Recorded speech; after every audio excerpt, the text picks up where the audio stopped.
2 Samuel, chapitre 10. Après cela, le roi des fils d'Ammon mourut, et Hanun, son fils, régna à sa place.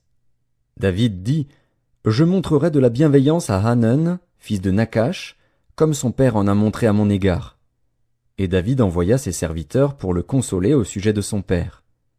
Lorsque les serviteurs de David arrivèrent dans le pays des fils d'Ammon, les chefs des fils d'Ammon dirent à Hanun, leur maître, « Penses-tu que ce soit pour honorer ton père que David t'envoie des consolateurs? N'est-ce pas pour reconnaître et explorer la ville et pour la détruire qu'il envoie ses serviteurs auprès de toi? » Alors Hanun saisit les serviteurs de David, leur fit raser la moitié de la barbe et fit couper leurs habits par le milieu jusqu'au haut des cuisses. Puis il les congédia.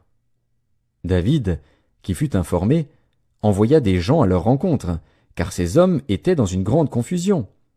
Et le roi leur fit dire, « Restez à Jéricho jusqu'à ce que votre barbe ait repoussé, et revenez ensuite. » Les fils d'Ammon, voyant qu'ils s'étaient rendus odieux à David, firent enrôler à leur solde 20 000 hommes de pied chez les Syriens de Beth-Rehob et chez les Syriens de Tsoba, 1 000 hommes chez le roi de Maaka, et 12 000 hommes chez les gens de Tob.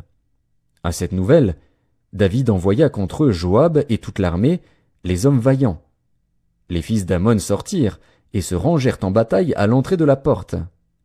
Les Syriens de Tsoba et de Rehob, et les hommes de Tob et de Maaka, étaient à part dans la campagne. Joab vit qu'il avait à combattre par devant et par derrière. Il choisit alors sur toute l'élite d'Israël un corps qu'il opposa aux Syriens.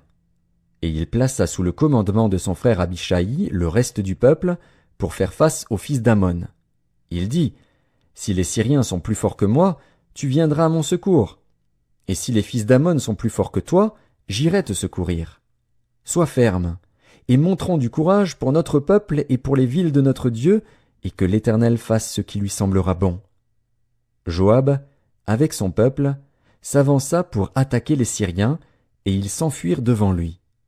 Et quand les fils d'Ammon virent que les Syriens avaient pris la fuite, ils s'enfuirent aussi devant Abishai et rentrèrent dans la ville. Joab s'éloigna des fils d'Ammon et revint à Jérusalem. Les Syriens, voyant qu'ils avaient été battus par Israël, réunirent leurs forces. Hadadézer envoya chercher les Syriens qui étaient de l'autre côté du fleuve, et ils arrivèrent à Hélam, ayant à leur tête Shobak, chef de l'armée d'Hadadézer. On l'annonça à David, qui assembla tout Israël, passa le Jourdain et vint à Hélam. Les Syriens se préparèrent à la rencontre de David et lui livrèrent bataille.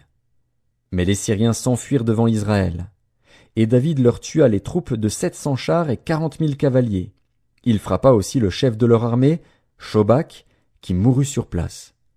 Tous les rois soumis à Hadadézer, se voyant battus par Israël, firent la paix avec Israël et lui furent assujettis.